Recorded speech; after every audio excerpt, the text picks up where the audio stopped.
everything revolved around William and Harry. A role that was both her destiny and her greatest achievement. Diana completely changed royal motherhood. Completely turned it on its head. But Diana was from a broken home. Diana was brought up in a very unhappy household. It was cold, it was miserable. And the odds were stacked against this shy nanny right from the start. Married into a family firm shackled by tradition, with a husband ill-prepared for fatherhood. Charles, basically brought up by nannies. A princess who was never afraid to break royal protocol.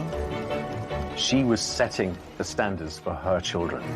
Desperately trying to provide a normal childhood to two extraordinary boys. Diana always wanted them to have a normal as upbringing as possible. As her marriage unraveled on the world stage, she fought to protect her children from the press. I hope you can find it in your hearts to understand and to give me the time and space that has been lacking in recent years. How did Diana create a revolution in royal motherhood? We examine the secrets behind her unique parenting style and ask how her sons have learned to live with the tragedy of her loss.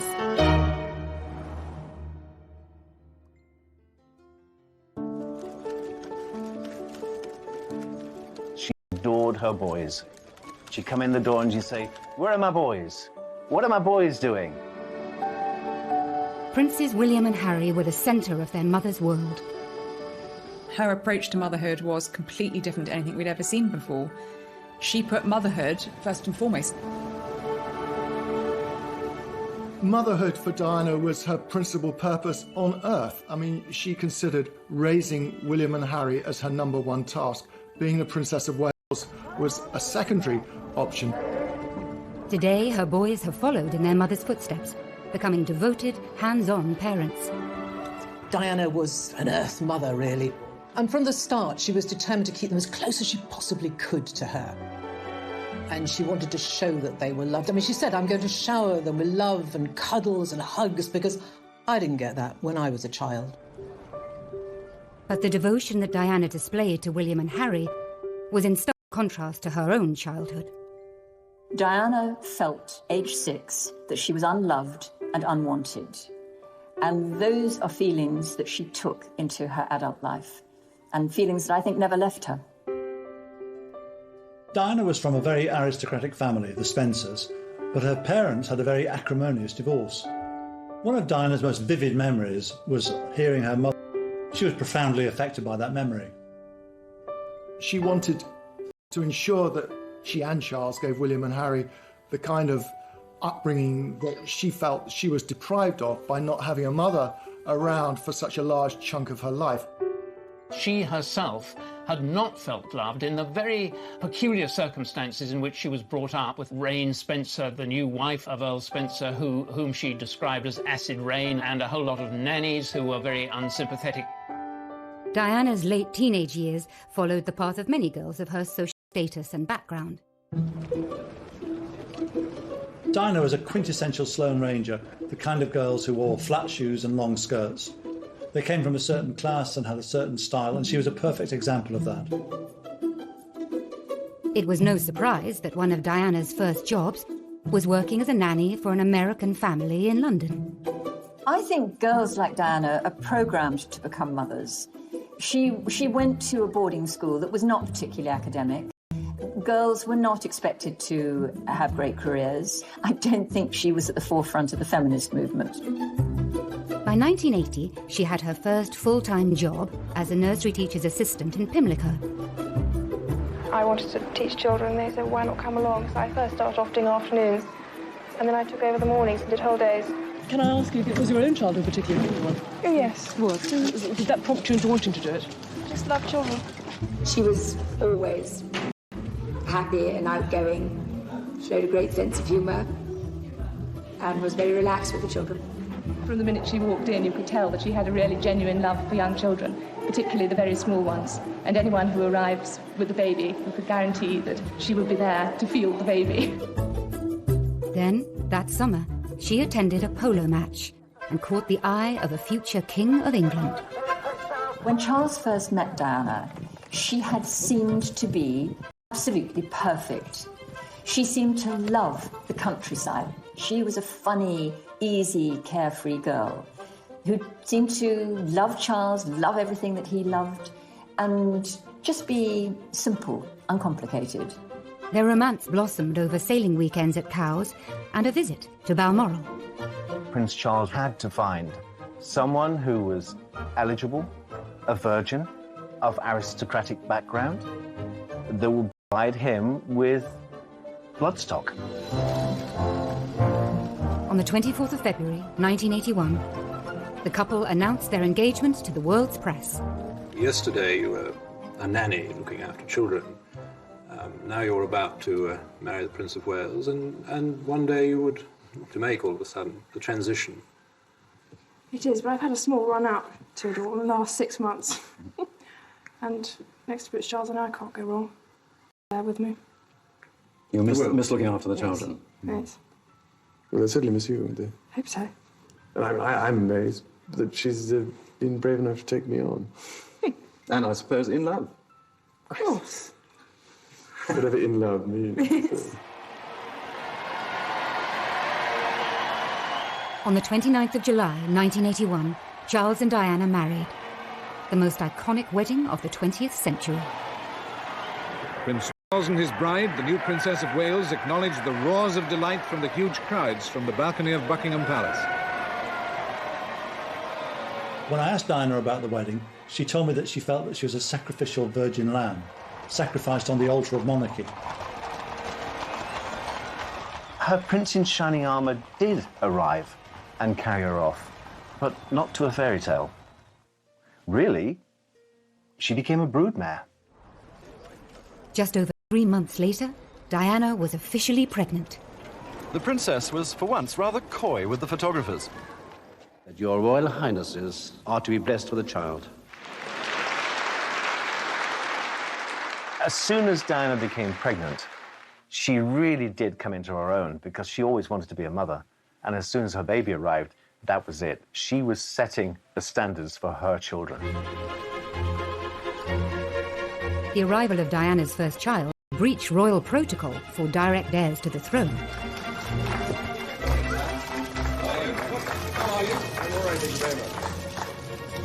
Diana was the first to give birth in a hospital. I mean, that was unusual at the time. But this was the beginning of change within the royal family. Diana, from the start, was doing things in her own way, and that was a different way. The Queen. It was the moment the crowd were waiting for. He smiled and waved to them. They cheered back. The Queen had given birth at Buckingham Palace, and that was considered the norm in those days. This was a surprise for the royal family when the royal surgeon was told that he wasn't to deliver the baby, and someone else would. 1-0 to Diana. Diana had broken the rules and won.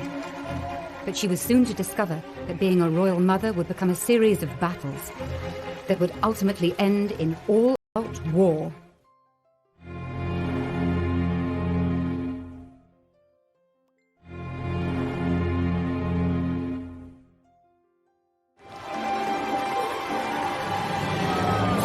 On the night, Diana had given birth to a boy. News teams sent to Prince Charles's country estate were ordered to capture ecstatic local celebrations. In Gloucestershire, the children celebrated in their way. Dear Princess Diana and Prince Charles, congratulations on the birth of your new baby. Her number one job was to produce an heir to the throne, and if possible, a boy. And that's precisely what she did. They were both very, very happy when their son was born. You know, that was a real boost. Charles could not have been happier. Charles and Diana's new baby was now second in line to the throne. They have been saying, well done, Charlie, let's have another one. On the programme of events. Bloody hell, give us a chance. Have you thought of a name yet, sir? Have you thought of a name yet? No, we thought of one or two. Is the Princess Belle? Any bit of an argument about it.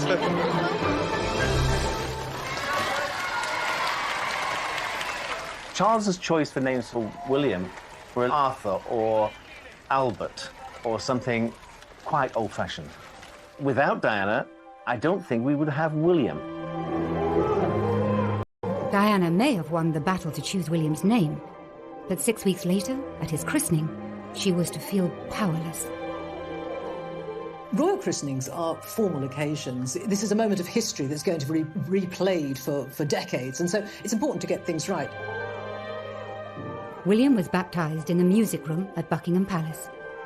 But Diana wasn't consulted about what time would work best for her baby, and the morning didn't go well. It was feeding time for William, and it wasn't a great time for having their photographs taken, where she had to control a young baby who was getting restless. He was grisly, he was crying, and she was, I think, mortified by this. It was difficult for Diana. It looks excruciatingly embarrassing. She's really flushed.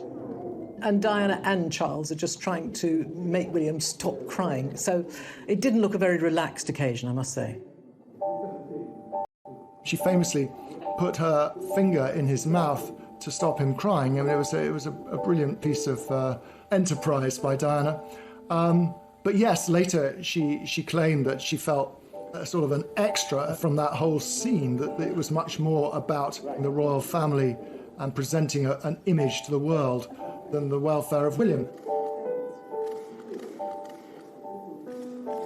In her eyes, the royals put duty first and childcare second. With Princess Diana, it was always going to be the other way around.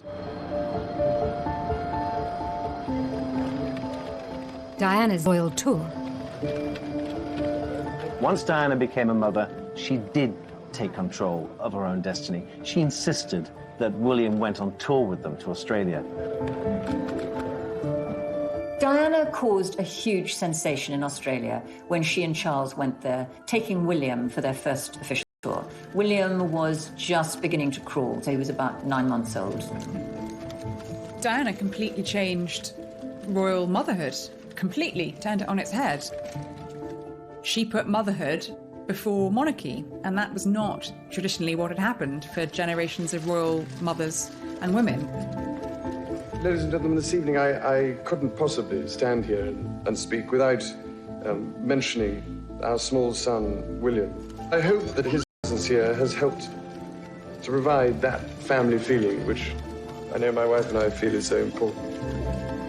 For Charles, Diana's hands-on approach to mothering was worlds apart from his own upbringing. Charles really didn't have an ideal role model as a family, because his mother, though I'm sure the Queen loved him very much, was away working for so much of his young life. I think he was only 4 when his parents went on a 6-month tour of the Commonwealth, and he was left with the grandparents and with the nannies. From Lime Street to Euston, where the Queen with Princess Margaret and Prince Charles were waiting. Charles came to greet his mother after her return from a long tour abroad. And it was as though he was part of a delegation meeting the Queen, instead of being her son, whom she hadn't seen for such a long time. So rather than kissing him and hugging him and showing human emotion, the Queen felt that she had to shake hands with him. And in a way, that's who the royal family are. They don't show their emotions in public. Both the Queen and the Queen Mother came from a very different world. In a world where children were pushed away into the royal nursery and brought up by someone else, and they were just brought out at certain times. Prince Charles and Princess Anne famously had a life up in the royal nursery, so very rarely did the Queen see them. They'd be brought down at tea time. A tartan rug will be spread on the floor with a few toys, and children are placed very nicely so that Granny can have 5 minutes with them. Diana broke the royal mould in the sense that she dispensed, to some extent, with the whole nanny state. She breastfed her children, she put them to bed herself, she touched... Wales decided to provoke some action, first with a handkerchief and assorted noises. Charles was keen to demonstrate his desire to be a domesticated dad. In the early days, Diana and Charles really enjoyed things like bath time with William. And Diana admired the fact that Prince Charles spent a lot of time with his son. Charles understood the need to love. He did love. He understood the need to be secure. But again, I just don't think he didn't have the role models. I think it was Charles especially saying we handled it wrong.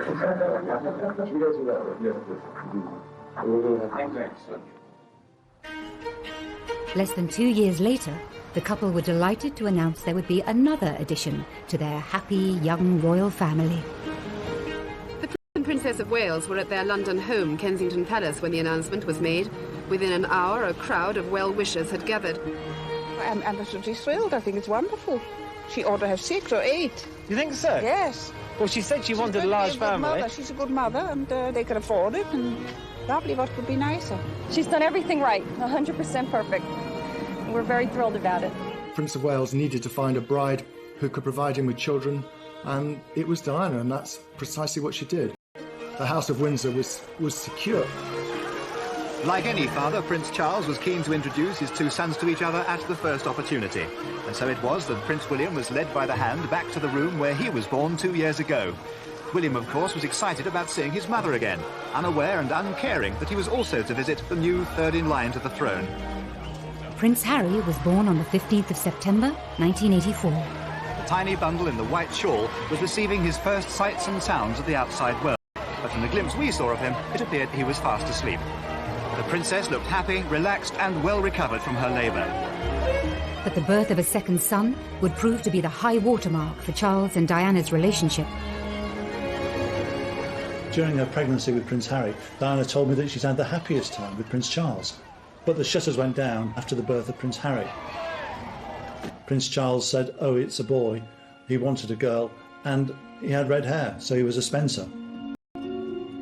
She said that something in her snapped after Harry's birth. Diana was a very, very complex character, and I think she was a very damaged character. And in common with many people who have the sort of damage that she has, they can present a very, very normal and happy front to the world. But when they go behind their front door, what Charles saw and the people who lived in their household saw was something very different. Over the next few years, Diana's deteriorating mental health would coincide with Charles's new affair, with his first love, Camilla Parker Bowles. We were an unhappy organisation. We were keeping a lot of secrets. We were conscious that at the heart of what we were doing was this deceit. And that had a corrosive effect on relations. It had a pretty corrosive effect on the way we delivered the royal engagements that we did. They were all pretty good, but I used to think how much better they could be if the effort we were putting into concealing the truth were actually put into the day-to-day royal business. William and Harry were kept away from the underlying issues within the royal household. Despite the ordinariness, if you like, of the William and Harry's childhood, there were huge numbers of staff. I mean, Diana liked having people to take care of her, as does Charles. So there were nannies and all sorts of aides and assistants who could spirit the children off and entertain them. In those formative years, they were unaware of the difficulties that their parents were going through. And I suppose in that sense, they were quite privileged because there were people like me, the team that I had, the other members of the household staff, that were able to be part of this entertainment group that gave them laughter, certainly. Diana always encouraged her children to call all her staff by their first name. She saw everybody within the household as an integral part of that family.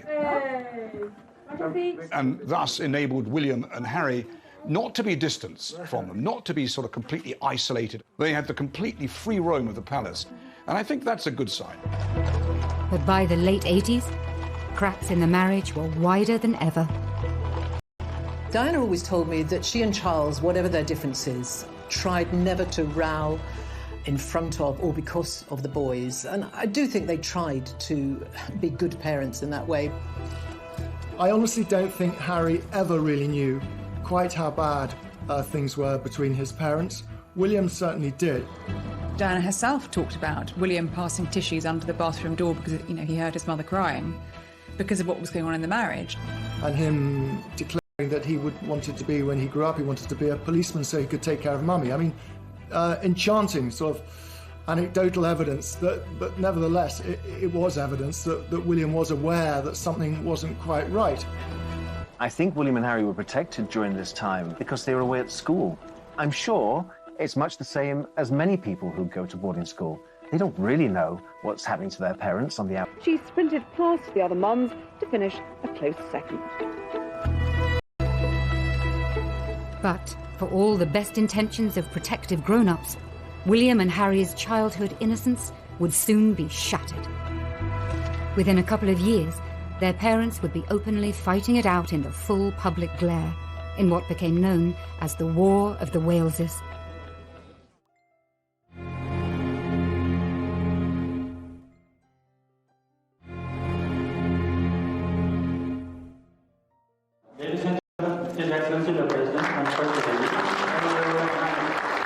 In 1992, Charles and Diana toured India and Korea. It proved to be a PR disaster. Diana appeared to be reveling in revealing the cracks in her marriage, with missed kisses, isolated photo calls, and moments of misery. In the UK, a series of newspaper stories had created a tabloid feeding frenzy. The scene is now set for a major circulation war between the tabloid newspapers. At the very centre, once again, the private lives of the Prince and Princess of Wales. Now the boys were older, more aware. The breakdown of their parents' marriage could no longer be hidden from them. It was very difficult for William and Harry to have to listen to their parents' marriage disintegrating in public. It must have been a nightmare for them. The Queen was forced to step in, and by the end of the year, the boys' parents decided to formally split. The separation was announced by the then Prime Minister John Major. It was a very defining moment for the entire world to see. It is announced from Buckingham Palace that, with regret, the Prince and Princess of Wales have decided to separate. Their Royal Highnesses have no plans to divorce, and their constitutional positions are unaffected. This decision has been reached amicably, and they will both continue to participate fully in the upbringing of their children. I think the boys were very unhappy and sad when they separated, but they knew it was coming. I mean, Diana told them, and Charles spoke to them too, about what was going to happen. So during the week, the boys would still be in their same bedrooms at Kensington Palace, and every weekend they would then go to Highgrove for the weekend anyway, and that sort of routine carried on. And at one stage, one of the boys said to Diana, actually they were now getting double everything because they got 2 holidays, 2 skiing holidays, 2 summer holidays. And of course they were sad, but William certainly realised that his parents just no longer could live under the same roof. I think Harry said he didn't see enough of either of his parents because they were constantly shuttling between the two as the separation happened. They both saw a lot of things that a lot of young children aren't. Public and private pain that her boys were exposed to. Diana then made a shock announcement, inspired in part by her desire to give more time to her children, away from the spotlight. When I started my public life 12 years ago, I understood the media might be interested in what I did. Clearly, Diana had snapped at that point, feeling that the media were intruding on her privacy, but more importantly, on the privacy of her children. But I was not aware of how overwhelming that attention would become, in a manner that's been hard to bear. She felt if she retired from public life, it would give her breathing space. Time to be with William and Harry, time to repair her relationship with them.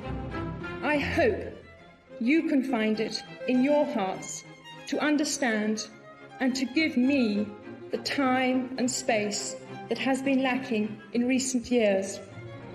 Of course, her focus was going to be very much on the boys. I mean, I think she wanted to be around more to perhaps to talk to them, to help them if they wanted it, to discuss their lives. My first priority will continue to be our children, William and Harry, who deserve as much love and care and attention as I am able to give, as well as an appreciation of the tradition into which they were born. Among After her separation from their father, Diana treated William and Harry to a surprise holiday on a remote Caribbean island.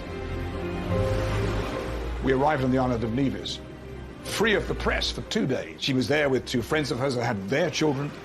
She'd sort of, picked up 2 roaming children within the hotel and said, come and play with my sons. They were the same age group. She became the sort of the Pied Piper of Nevis for a while, just gathering in these people from this small plantation inn. I've always said that this holiday with Diana's friends was probably one of the best holidays that she'd actually had. This is a rare glimpse of the real Diana, seen here with 8-year-old Harry, now removed from the restraints of royal protocol and hidden from the gaze of the press. Diana is free to be the fun-loving, hands-on mum. This was a new chapter for Diana as a mother. She and Charles were now modern co-parents, sharing the duty of raising their sons. They got very used very quickly to having these 2 lives, one life with Diana and one with Charles. But of course they were as devoted holidays, they loved being with the rest of the royal family and doing all those things they did. Now that she was on her own, Diana sometimes treated William and Harry more like confidants than sons. She treated them as equals. And in many ways, they were adults before they should have been. Because of the trauma they've been through in their lifetime, they grew up very quickly. Diana was a very, very loving mother. There is no doubt about that. But I do think that she perhaps shared too much of her personal problems with them. They were children, and I think it's very difficult for a child to see a parent's raw emotions. William once very shrewdly observed about being with Diana that there's always a crisis with mummy and things are much calmer with papa. Yet there was one area of her life that Diana was determined to keep private from her sons. I think Diana would have trodden very carefully when she was introducing new men into the boys' lives. I think that was always uppermost in her mind. And I think many of her relationships were secret. She tended to conduct these relationships when the boys were away at school. She was very conscious that it would be difficult for William and Harry if there was a strange man around the house. And that actually didn't happen very often. 1 or 2 called in when the boys were there, but she treated it in a fairly light-hearted way, and the children didn't get confused by it. But when a new woman came into her sons' lives, Diana was anything but light-hearted. In 1993, Charles hired Tiggy Legg Burke as a nanny to the boys. The relationship between former royal nanny Alexandra Legg Burke, or Tiggy as she's better known, and the Princess of Wales has been the source of much speculation ever since she first appeared in royal circles. Diana was said to have resented her high-profile role as Girl Friday and mother figure to Princes William and Harry. Diana accused Legg Burke of falling pregnant with Charles's child and was furious with the nanny for allegedly smoking constantly in front of the boys. Diana let it be known in no uncertain terms that she was extremely jealous, and she became vindictive about Tiggy Legg Burke, who became a central figure in the boys' lives after the separation. They really got on so well with Tiggy. But for Diana, it must have been hard. She knew that they were out and about enjoying themselves, hugging, sharing with another woman. A possessive Diana was determined to keep her boys in Kensington Palace, as close to her as possible. When it comes to Gordonston in Scotland, insisting on nearby Eton instead. That schooling gave William the opportunity to spend time with his schoolmates at their home, and, virtually every other day that during term time, his schoolmates were invited back to Kensington Palace. Eton is the perfect choice of school for a royal child, really, because the Queen at Windsor Castle is just across the river, and William and Harry did both go and visit the Queen and their grandfather and have tea with them, or they knew people. They were comfortable there. It was the right choice, I think. But just as life seemed to be settling for the boys, a new round of public warfare broke out between their parents. Then there were the television programmes. This time, the headlines were of their own making and took the War of the Waleses to a whole new level. First, Charles was interrogated into confessing his infidelity by Jonathan Dimbleby on ITV. Did you try to be faithful and honourable to your wife when you took on the vow of marriage? Yes, absolutely. And you were? Yes. Until it became irretrievably broken down. Then Diana rubbed salt into old wounds a year later, when Martin Bashir made the scoop of the century on BBC One's Panorama. Do you think Mrs. Parker Bowles was a factor in the breakdown of your marriage? Well, there were 3 of us in this marriage, so it was a bit crowded. It's hard to imagine what it must have been like to walk down the streets of Eton or Windsor and see the newspaper headlines about Diana, about Charles, because unfortunately Charles and Diana did wage their war very publicly, and that was very hard for the boys. I know that everyone around them tried to shield them, but it wasn't possible, and it was very hurtful for them. All of that, they would have been teased about it. The embarrassment for them, I think just, it's beyond belief. Her primary concern throughout all the War of the Waleses was for her children, what they would think. She said, I worry how other boys will treat them. Because sometimes children can be cruel. Even aristocratic children going to boarding school can be quite barbed. Charles and Diana finally divorced on the 28th of August, 1996. Life for all the Waleses had at last reached a new normal, and Diana was free to become the woman and the mother that she could never be before. I think she began to put her life together. She then felt, OK, I'm my own woman, I'm going to get on with it, I'm going to do things my way, and if I'm not representing the royal family, I'm going to represent the very best of me, and I know what I'm good at. I'm good at giving tender, loving care. But just 1 year later, almost to the day of the divorce papers coming through, William and Harry's lives would once more be thrown into turmoil and total tragedy.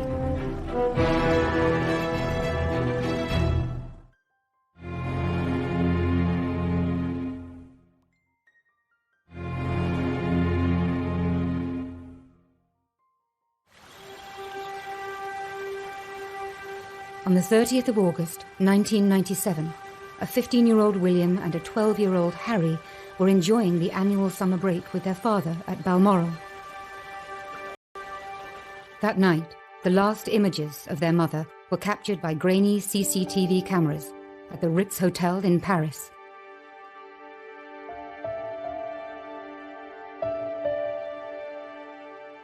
Imagine what it's like being a fairly young boy and your mother dies very, very suddenly, very, very dramatically.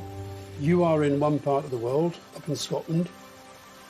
I think both of them felt it was really strange that literally millions and millions and millions of people around the world were commentating and expressing their view on what they should be feeling and how they should be reacting to that. I don't think this public spectacle of 2 hugely damaged, hurting young boys walking behind their mother's coffin, I don't think it helped anyone. I cannot think that she wanted her boys to go through that ordeal, that trauma. Remember, these 2 boys are very different boys. One inspired by duty, who knew it was his duty to walk behind his mother's coffin, and the other, not. Harry never wanted to walk behind his mother's coffin. Not until the very last minute did he feel that pang of guilt that he should, and support his brother. And that's why he was there, to walk with his brother.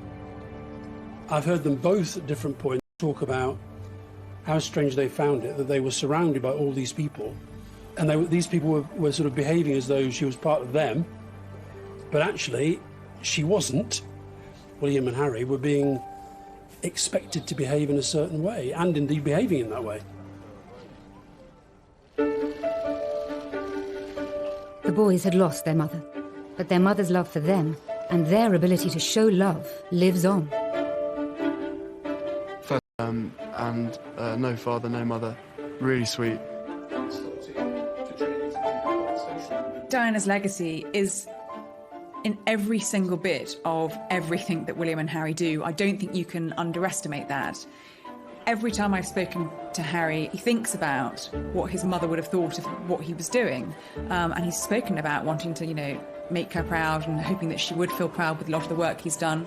I think it's fairly obvious to everybody across the world what the key issues are. They're certainly not political issues, they're humanitarian issues, and they're ones that need to be talked about, because if we talk about it, then we'll hopefully be able to fix it before it becomes a complete disaster. And the same with William. I think people talk about, gosh, aren't they just their mother's boys? But they are, consciously. The more we talk about mental health, the more normal the topic becomes, and the more we feel able to open up and seek support. Parenting, it comes in all sorts of shapes and sizes, and children survive all sorts of experiences as long as they have love. As long as a child feels secure and loved in its first 18 months of life, then it can withstand just about anything.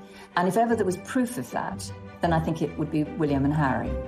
They've been through some terrible things, but they have survived, and I think they had, indisputably, an absolute bedrock of love and security when they were small. They're not completely stiffly formal. They're sort of natural and easier. Diana opened their minds and their eyes in so many ways. It's given them a very inquiring nature, and it's made them very relatable. People really enjoy meeting them and admire them hugely, largely because of what Diana provided for them. And when he walked through the minefields, I was so proud of him. That little boy who loved his mummy so much, following in her footsteps, literally, paying homage to the path which she trod. William's carrying on his mother's work in a more subtle way. He's approaching homeless, HIV and AIDS at the boardroom level. I feel very closely linked to Centrepoint. It is a charity with which both my mother and father became passionately involved. Indeed, it was while my mother was patron that Harry and I had our first contact with Centrepoint. Prince William is far more Hanoverian than Prince Harry. He's shown himself to be wiser and been prepared to accept what's happened and moved on. And I don't think that Prince Harry has ever really moved on from the traumas that he's faced in his life. You see in William, sometimes the way he will sit and listen to people in a meeting or a conversation or an event. And it's literally like looking at Diana. Reflections of Diana can even be seen in her son's different choice of wife. That she was preparing him to be king one day. Kate is the most perfect support and consort for a king. So I think she would be very pleased with Kate. The one thing she did say, certainly to William, was about the woman he married should first and foremost be a friend. Why did she say that? Well, she felt that she never got to know the Prince of Wales. Harry is a much freer personality with a freer life ahead of him, and Meghan is perfect for that. Diana always said from a very early age there was a very rebellious streak in her. Very independent, very feminist. There are parallels, obviously, between the way Diana decided that the media attention, the way of life was too much for her, and the way Harry and Meghan have chosen to quit as senior members of the royal family, even more dramatic. And I think that Harry is replicating his mother's footsteps there and saying that it isn't the way of life for me. I think Meghan is the one who has possibly taken an objective view and given Harry a way out that he was looking for before Meghan, but hadn't conceived possible. Now, both princes have children of their own. As parents, they seem to be very aware of the psychology behind their upbringing. Prince Harry can't get let go of Archie. He seems to be besotted. It's ironic, isn't it, that Princess Diana, who had a troubled childhood, and Prince Charles, who's complained of distant parenting, have brought up two kids, William and Harry, who are both triumphs of parenting.